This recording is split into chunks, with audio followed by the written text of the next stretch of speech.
All right, we are live. Audio's a go, videos a go. Armstrong is in the chat.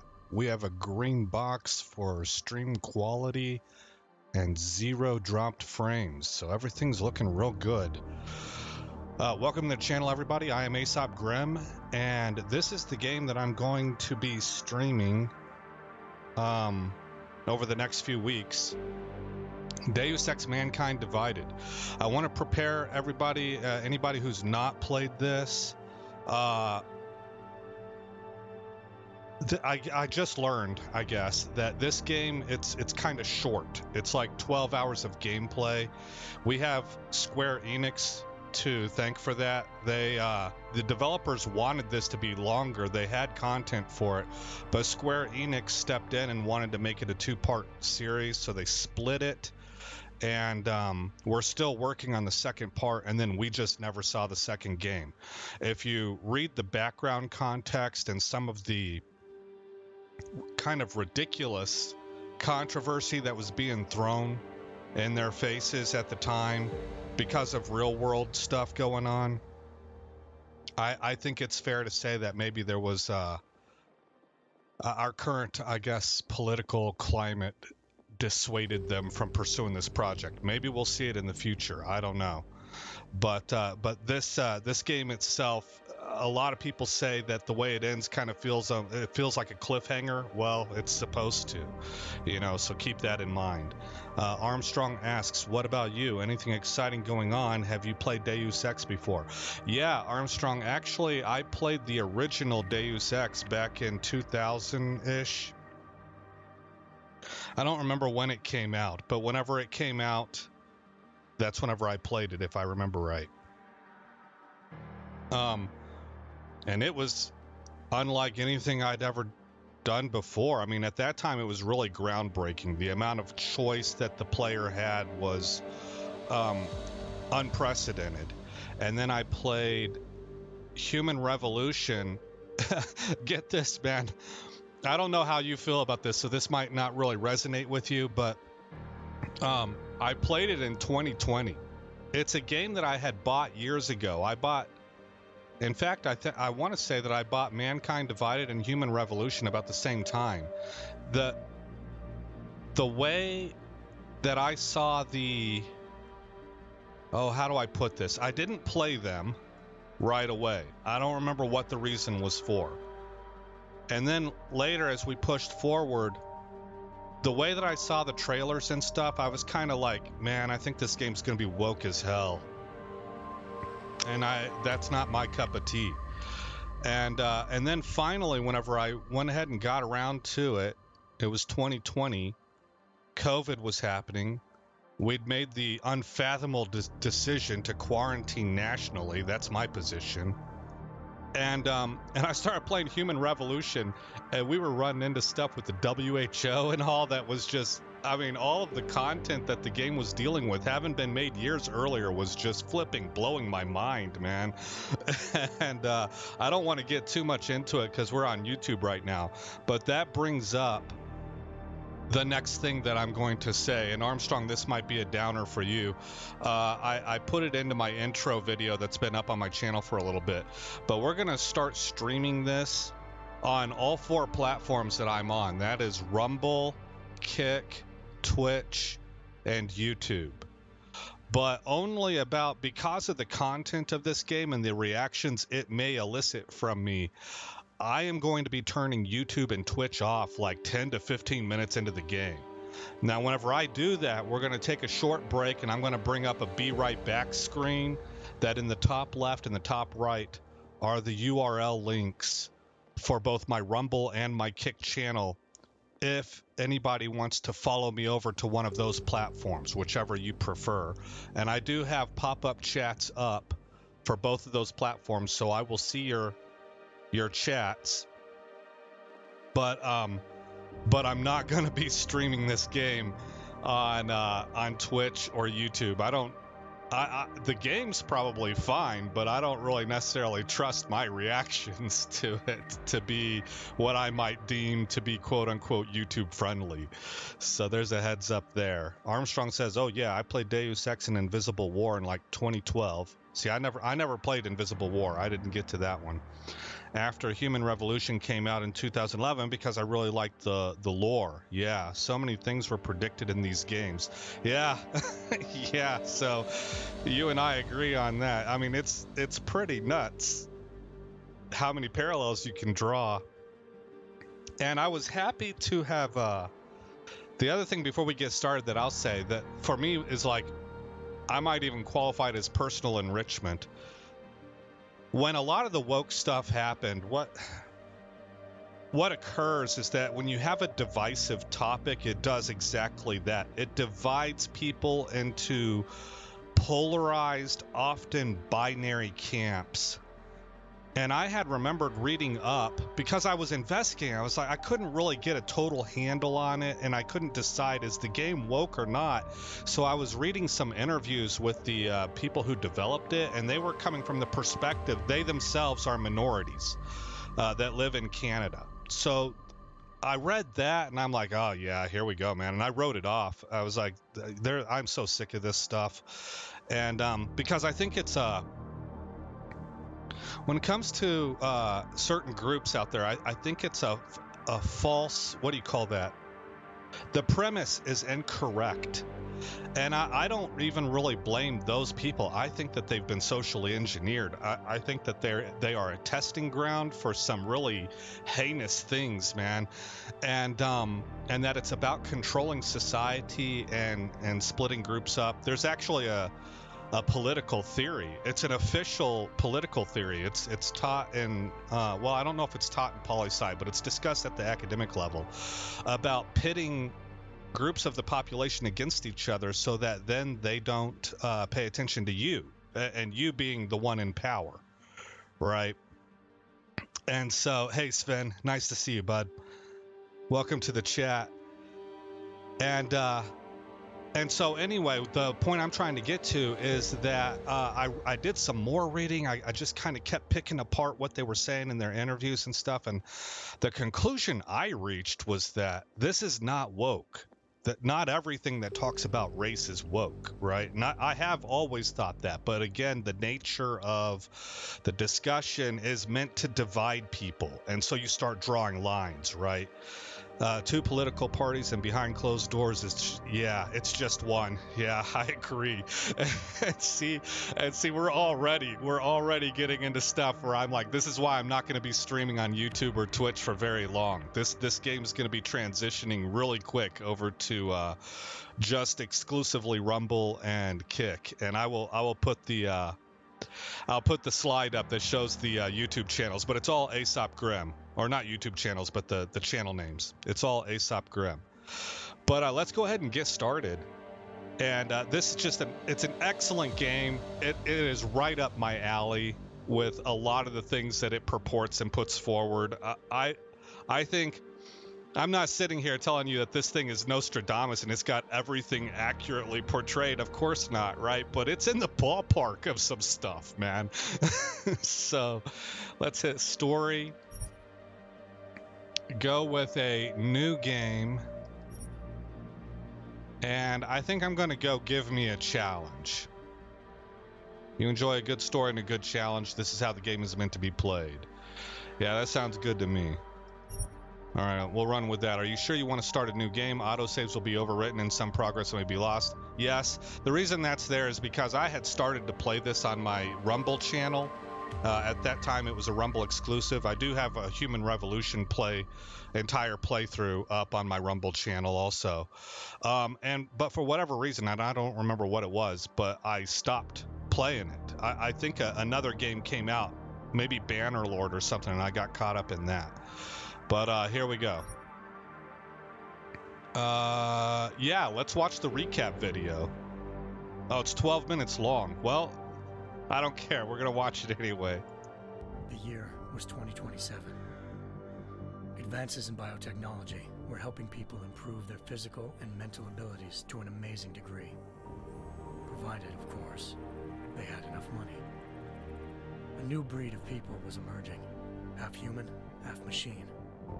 And in Detroit, at least, not everyone was happy to see it. I'd just landed a job as head of security at Sarif Industries, a cutting-edge biotech firm. David Sarif himself handpicked me for the job, said he needed me to keep his people safe. My ex, Megan Reed, was one of them. Brilliant neuroscientist, Megan had found a way to make augmentation safe and affordable for everyone. All she had to do was present her research to Congress. But the night before her big meeting, my security measures failed.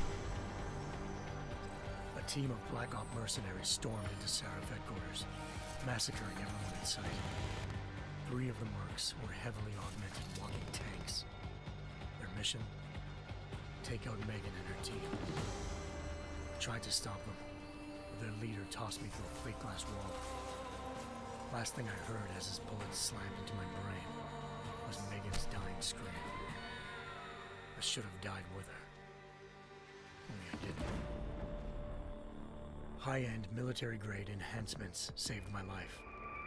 The best augmentation Sarif's money could buy. Took me half a year to get a feel for her.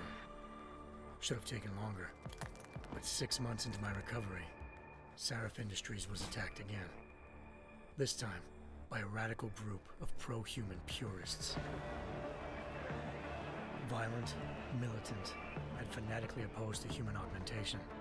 They claimed to be members of Humanity Front, a non-profit organization that wanted the UN to limit biotechnology research. The thugs broke into Sarif's factory and found machinists working overtime on a top-secret military augment called the Typhoon. Sarif sent me to retrieve it, and when I did, I found one of the so-called purists next to it, wired with cerebral implants, trying to download its classified specs. Obviously, something more was going on. The Aug killed himself before I could question him. Sarif ordered me to dig deeper, so with the help of Frank Pritchard, Sarif's head of cybersecurity, I did. Turns out a second hacker had been controlling the Aug's actions from somewhere off-site. Pritchard and I tracked his signal to a secret FEMA internment camp in Detroit. The Black Op mercenaries were there. The same mercs who'd left me for dead 6 months before. Figured they'd try again when they saw me. Wasn't so easy for them this time.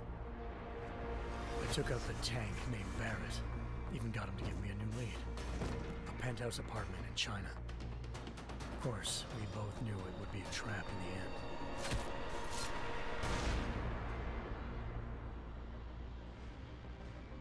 Hengsha Island, China. Home to a city so crowded, they had to build a second city on top of it. Trying to find clues in Hengsha wouldn't be easy. Lucky for me, I wasn't alone. Farida Malik, Sarif Industries' ace pilot, had lived in Hengsha before. A good person to have on your side. She knew enough about the place to get me around. Malik dropped me in the lower city, close to the penthouse Barrett had told me about. Bell Tower Associates, a private security firm under contract to the Chinese government, had agents tossing the suite when I arrived. Just not for the reason I'd been expecting. Turns out the man who lived there was a criminal hacker named Van Bruggen. The same hacker who'd been remotely controlling the AUG in Sarif's factory. Van Bruggen's panicked decision to force the man to commit suicide had been a mistake. Now his mercenary partners were gunning for him, and I needed to find him before they did. Locating Van Bruggen meant playing nice with the Triads, Hengsha's organized crime lords. They had the hacker holed up inside a low-rent capsule hotel. By the time I found him, Van Bruggen had no qualms giving up the woman who hired him. Zhao Yunru, president of the Taiyang Medical Corporation. According to Van Bruggen, Zhao wanted to monopolize the augmentation industry and had hired Black Op mercenaries to destabilize her competition. Sarif Industries was at the top of her list. To prove this, I needed to get inside TYM and grab a surveillance hologram off a server. I suspected Van Bruggen was hiding something when he told me this, but nothing could have prepared me for what I saw. Megan wasn't dead. she and her 4 best researchers had been kidnapped, spirited away somewhere while their kidnappers made it look like they were dead. Desperate to learn more, I confronted Zhao in her penthouse. She claimed to be a pawn in a bigger plan, and hinted at a group so powerful it controlled global interests at a whim. Then she slipped into a panic room and hit the alarm, forcing me to make a very quick exit. I figured Zhao was lying, but part of her confession made sense. David Sarif had been worried about his people. So worried, he'd required all of them to have subdermal locator devices surgically implanted. The GPLs would have been broadcasting the day of the attack. But Zhao said a single call to Picus, the world's leader in global 24-hour satellite news, had turned those signals off. I needed to fly to Picus headquarters in Montreal if I wanted to learn more.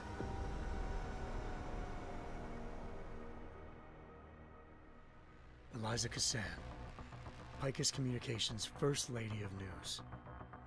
Malik thought I was reaching when I told her Eliza was involved in this. The world's most famous news anchor, working with a mercenary hit squad. But when I confronted Cassan in her office, she freely admitted to jamming Detroit's satellites the night Megan's team had been taken. Said she's just been following her commands. I suspected she wanted to say more. But Black Op mercenaries showed up looking to shut us both down. And just like that, the Eliza I'd been talking to disappeared. The Mercs were led by an augmented killer I crossed paths with twice before, Fedorova, a woman who'd made silence her best friend. She waited for me to track Eliza's transmission to a secret server room underneath the Picus complex, then jumped me from behind. A deadly fight ensued. I made sure she never moved silently again. With Fedorova down, and no one left to keep Eliza quiet, she reappeared. Turns out Picus's First Lady of News wasn't a lady at all.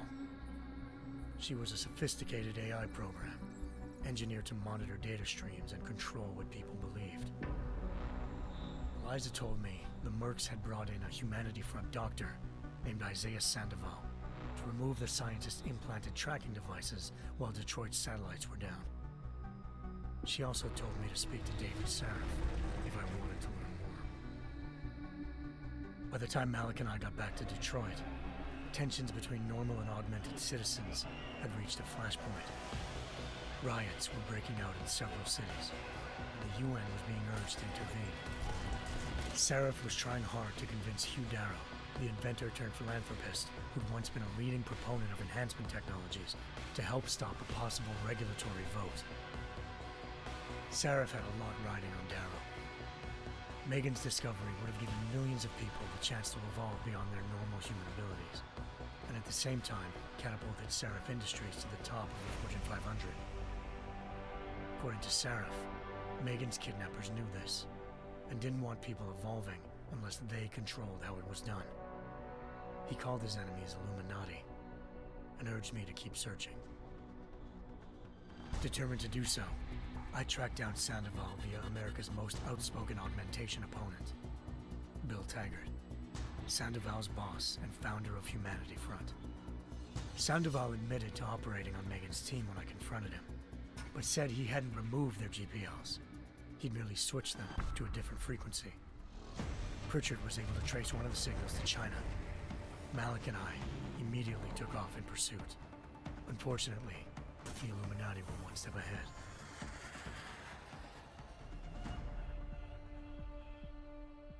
Ambushed. Shot out of the sky by Bell Tower Associates, seconds after entering Hengsha's airspace. Malik's piloting skills saved me. After a tense and bitter struggle, I escaped into Lower Hengsha. The tracking signal I was following led straight to the Triads, or more specifically, to the augmented arm of Tong Si-hung, leader of a gang of augmentation harvesters. Tong said they'd taken the arm off a corpse, which Bell Tower had left at their door, meaning at least one of Sarif's scientists was dead. Maybe not the rest of them, though. Tong pointed me to a port used for human trafficking and helped me slip aboard a Bell Tower ship. He was sailing to Rifleman Bank Station, a military base in the South China Sea. Bell Tower was holding kidnapped civilians as prisoners there, and using them to perfect the Chiron Project, a human-computer interface that left most of its test subjects dead. My search for Megan would have ended then, if not for a mysterious ally named Quinn. In exchange for my help exposing Bell Tower, he slipped me aboard a second ship headed to Singapore and an Illuminati-run biotech facility called Omega Ranch. 3 of Seraph's scientists were there, forced by their captors to create a technology capable of remotely shutting down augmented abilities. Thanks to an emergency recall notice issued by the World Health Organization, millions of people all over the world already had the biochip installed. With the help of the scientists, I tracked Megan to a private section of the ranch. There, I ran into Yaron Namir, the walking tank who'd put a bullet in my brain the first time we met. He'd teamed up with Zhao and was hoping to catch me off guard. Their little ambush didn't work.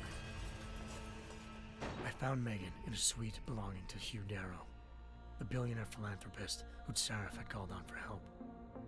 Darrow had convinced her to go along with the biochip plan by promising to sabotage the tech. As she was explaining this, Darrow appeared in a global broadcast, telling the world that augmentations would be the death of mankind.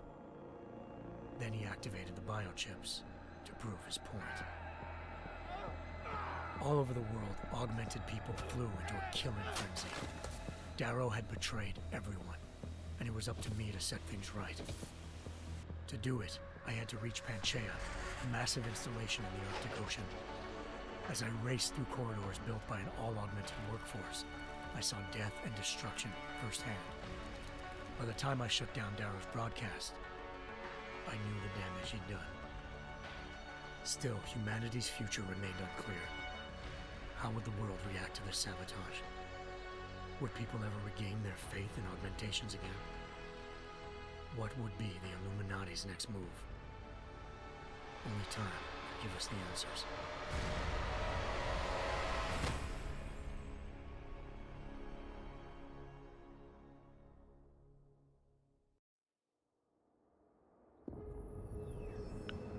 Man, that game was so dang good.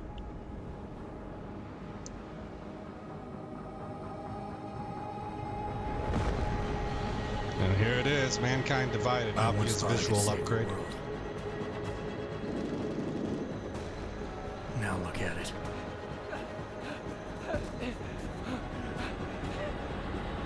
In yet another augmented terror attack, 251 passengers aboard Sister Airlines Flight 451 were killed when an augmented passenger broke into the plane's cockpit and ruthlessly butchered its flight crew.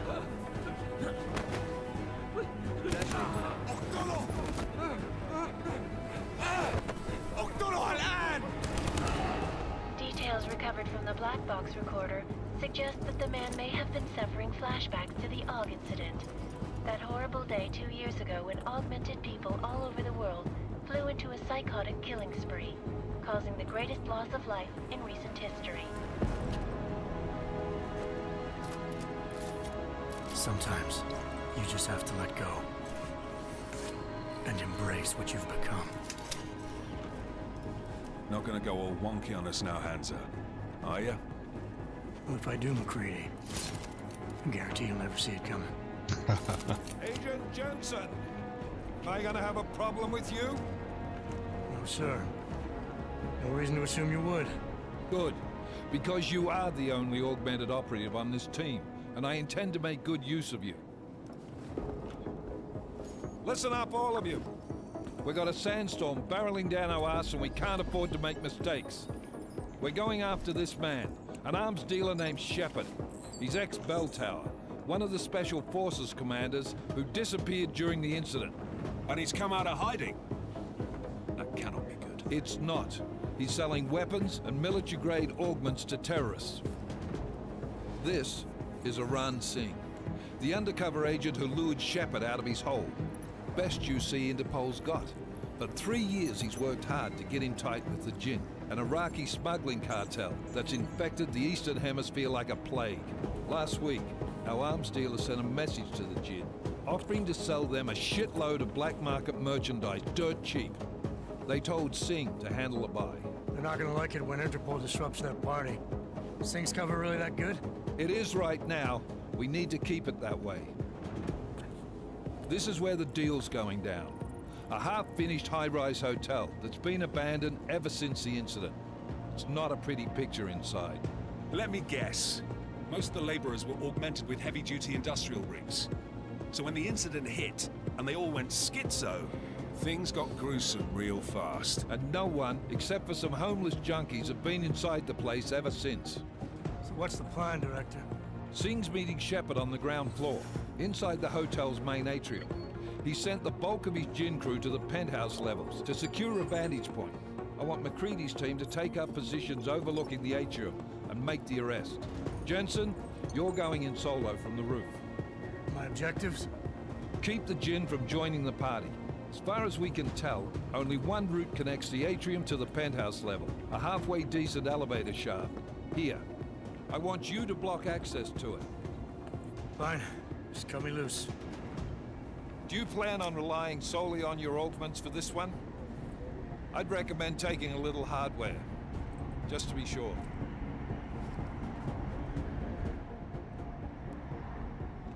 Okay. What's this say? We've got a UC in there. Might be easier to maintain his cover if he's not the only one still breathing when this is done. Or lethal. I'm not leaving my 6 exposed. Give me something lethal. I will go non-lethal. I like the way that reads more. That's how... That would probably be my real world take. We've got a UC in there. Might be easier to maintain his cover if he's not the only one still breathing when this is done. Smart thinking. Yeah, but if anything does happen to him, you'll be telling his wife. After you get out of the hospital, of course. What about range? There's lots of wide spaces and high ceilings in there, but a number of tight and constrained rooms too. So it's a crapshoot, really. Both of these are good options, but I tend to prefer distance. I feel like I've got other options for short range where I can incapacitate. Well, I'm not looking to play dice with anyone in there. Give me something with distance. Your call. Less chance of being seen and compromising Singh that way. One last thing, Jensen. Singh said the Jinn are using some sort of portable Wi-Fi device to boost communications. He's got a better chance of maintaining cover if you disable it. I'll keep an eye out for it. But aren't we on the clock here? You said there's a sandstorm moving in.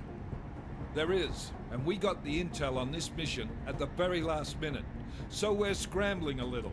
If it comes to it, your #1 priority is keeping the Jinn out of that atrium. Copy that. Time to put away your happy thoughts, gentlemen. We're approaching the target building. You're up first, Jensen. Let's do this. Dubai 2029. This is Knife Leader. Engage Hush drives and descend to Angels 1-5.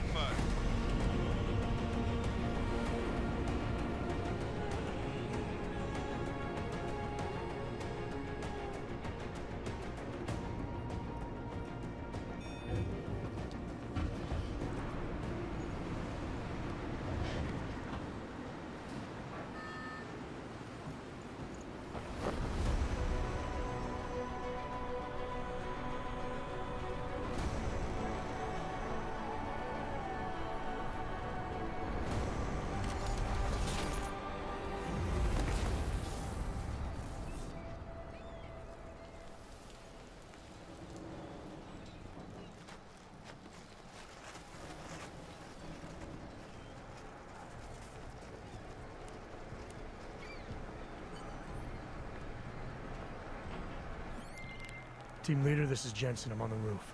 Solid copy. Move into the building. The access route you need to block is at the far end of the penthouses. And keep in mind, the direct route might not be the easiest one. Roger that. McCready will advise once his team is on the ground. Miller out.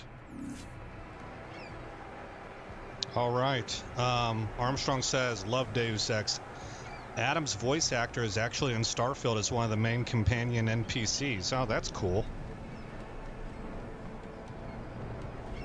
Alrighty, guys. Audio sounds good to me. I'll need you guys to confirm, though. If you have any complaints, just put it in chat, and I can fine-tune it for us. But for right now, let's go to the Be Right Back screen. This is where I'm going to turn YouTube and Twitch off. So we will bid goodbye, farewell, good day, and good night to our YouTube audience. And I'll put us on the Be Right Back screen.